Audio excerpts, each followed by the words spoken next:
You know, I used to make fun of my aunt. When she invites us to her house, us as a family, you have to place your, like, bagel order, like, weeks in advance. And then I remember my mom was disconsolate because my cousin Blake, I love you, but you it up for my mom that year. I had to hear about it the whole way home. Why'd you eat mom's pumpernickel? It was your mom who said place the order, and he ate the pumpernickel. Thanks, I love you, but thank you. But you, but thank you.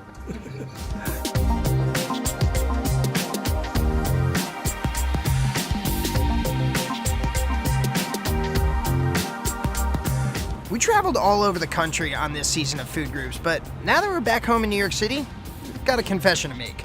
See, like all New Yorkers, natives, transplants, whatever, we love bagels. We love them so much, in fact, that we did an episode about them last season.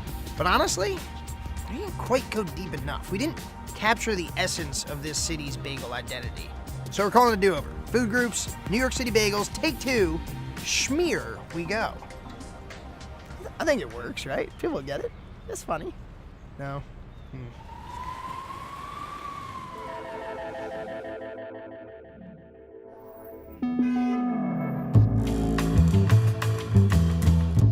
New York didn't invent bagels. Most scholars agree they arrived here thanks to Eastern European immigrants around the turn of the 20th century. So why are they such a defining part of New York City's food life?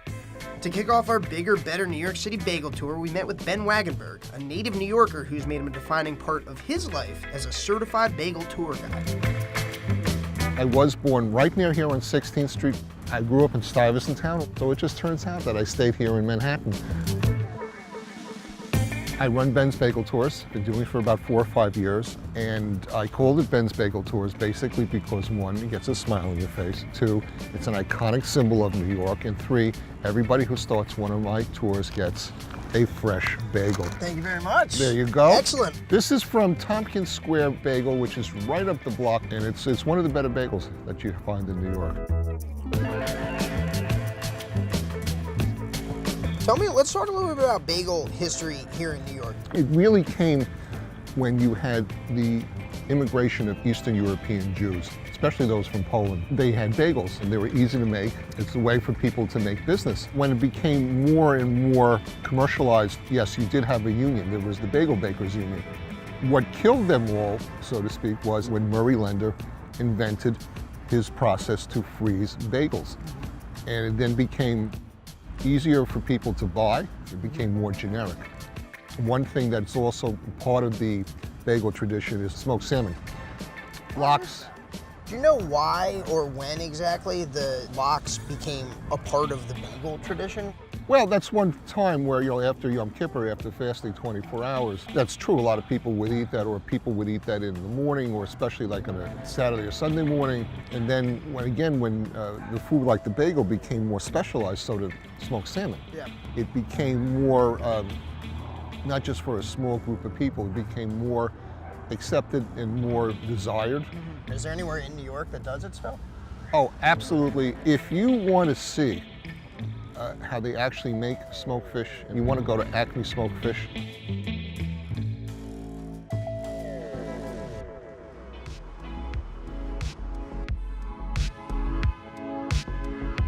People have been smoking fish for, well, as long as they had fire and salt, really. At Acme Smoked Fish, though, they've been doing it for over 100 years. We headed across the Williamsburg Bridge to meet Adam Kaslow, co-CEO and 4th-generation owner, for a look at what makes Lox such a beloved New York bagel topper. Nova, lox, trout, sable, herring, kippered salmon, pickled lox, jerky, poke, you name it. Oh my gosh, whitefish. How could I forget about whitefish? My family started in the smoked fish business about over 100 years ago. My great-grandfather, Harry Brownstein, he had a horse-drawn wagon that he would take around to smokehouses throughout Brooklyn. He would bring smoked fish to different appetizing shops. His dream was to open up his own smokehouse called Acme. The most common smoked salmon is cold smoked salmon, otherwise known as Nova or Lox, or I'm sure there's some other bubby names that exist in there. And You can either wet cure or dry cure fish. It's then brined for several days, depending on the size of fish, then put into the oven for smoking. We use a fruit wood chip blend. That plate will burn those chips, and the smoke is injected into that oven. After that, the fish is packaged and shipped to your local bagel store or deli for fine consumption. When I mention it to my friends who aren't from New York, they're kind of, well, that sounds a little weird, man. Why do you think that lox and bagels and lox and schmear have become more of a New York thing? I think in the same way that the deli business, a pastrami sandwich maybe was once a Jewish icon. Bagels have the same egalitarian notion to them. What would New York be without a hot dog cart? And I think the same can be true about bagels and lox. I don't know that I'm necessarily saving the world by making smoked fish, but I certainly hope we're bringing a little bit of joy, because food is what fuels this city, besides coffee, I guess. And anxiety. And anxiety, right.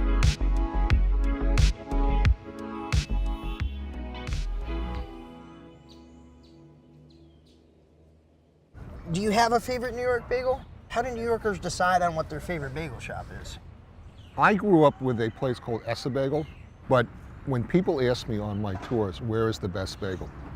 I will tell them I won't answer the question, because every New Yorker has their own favorite bagel. A lot of times it's ones in the neighborhood, whether it's because it's just nearby or you appreciate the taste.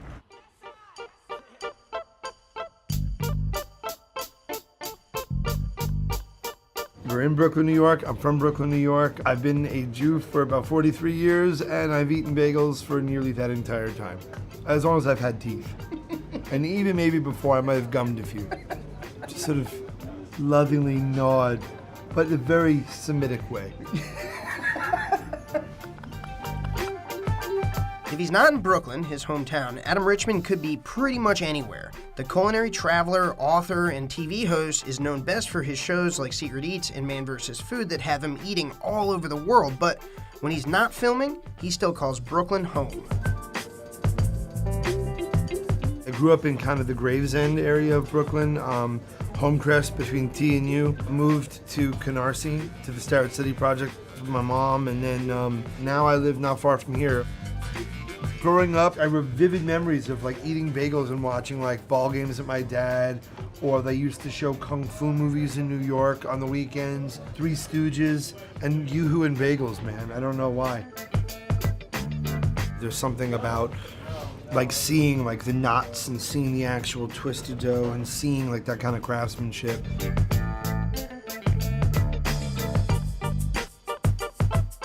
So this is tofu scallion whitefish, onion and tomato on a toasted everything.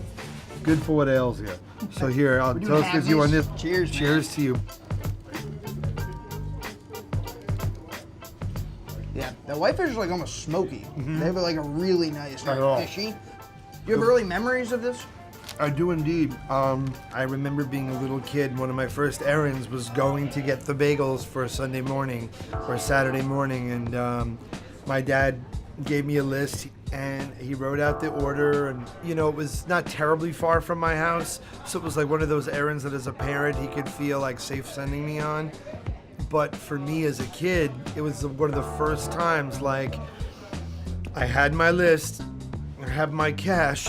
It was one of those great feelings of responsibility, and they smelled so good, and they were my dad and I both knew this place baked their own. And they would be warm, and you could kind of like feel them kind of give in the bag and kind of crunch in the bag. And then you have this ice cold bag of lox spread and whitefish salad, and being able to ring the bell and like everyone's excited, it smells good, when you're all there. And Dad, always got the sharp serrated knife to cut them all, and it's almost that big sort of family smorgasbord thing. This was my stepmom's combo. Lox spread, tomato, onion on toasted sesame. After you break your fast on Yom Kippur, traditionally it's a kind of dairy meal, and for Jews, dairy includes fish. Go figure. I've always felt that food, any given dish, kind of exists in a continuum. When you reinterpret that dish, it becomes part of a continuum, and it becomes part of your story. People don't realize the history of the bagel and how it encompasses so many countries, and it encompasses such a remarkable story in how it got here. At some point, it stops becoming like the Jewish food as opposed to, it's what New York eats in the morning. The bagel's as much a part of New York as your Metro card, man. Maybe that's why New Yorkers identify so deeply with bagels. Not because they were invented here, which they weren't, and not because they're delicious, which they are, but because in a constantly changing city of 8.5 million strangers you can't trust, it's nice to be able to trust the bagel. It's how New York eats breakfast. Sort of like. That is your bacon, egg, and cheese, salt, pepper, ketchup, New York style. The bagel is just a classic and sort of beautiful in its simplicity, like the bacon, egg, and cheese. You can get it at diners, you can get it at a fancy restaurant, but like to me, buttered Kaiser roll, runny egg, American cheese, plain old bacon, fries and a Coke, hangover cure. And just like that, I feel better. And I feel that I've just somehow worked my way into your bacon, egg, and cheese episode. So I'll see you guys next episode. Hi, everybody. I'm Adam Richman, still talking about food. Huh. Bacon, egg, and cheese. Maybe someone should look into that.